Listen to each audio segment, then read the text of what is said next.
Kumusta mga kaibigan?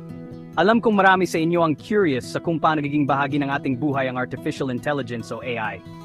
Sa video na ito, pag-uusapan natin ang mga benepisyo at panganib na dala ng AI sa ating lipunan.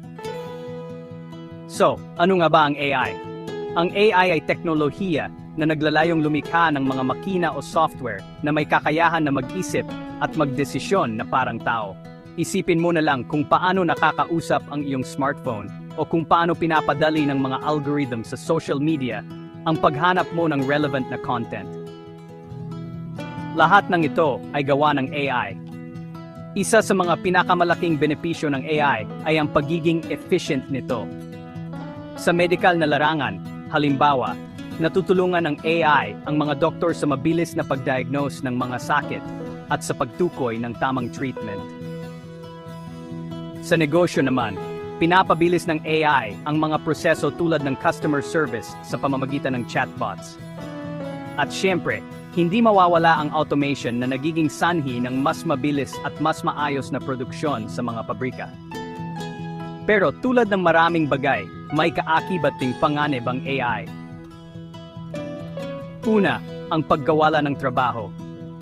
Dahil sa automation, maraming trabaho na dati ay ginagawa ng tao ang ngayon ginagawa ng mga makina. Pangla, ang privacy concerns.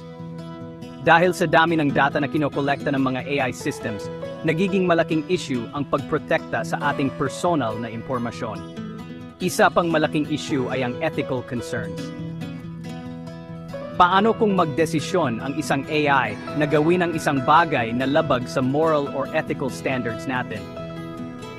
May mga pagkakataon na nagiging biased ang mga AI systems dahil sa data na ipinapasok sa kanila na nagiging sanhi ng unfair treatment sa ilang grupo ng tao. Kaya naman, importante na habang umuunlad ang teknolohiya, hindi natin kakalimutan ang human touch at ethical considerations. Kailangan natin ng tamang regulasyon at edukasyon para masigurado na nagagamit ang AI sa tamang paraan at para sa kabutihan ng lahat. So, anong tingin nyo? Excited ba kayo sa mga possibilities na dala ng AI o nag-aalala sa mga posibleng epekto nito? I-share nyo sa comments ang inyong mga opinyon.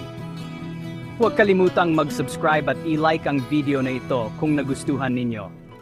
Salamat sa panood.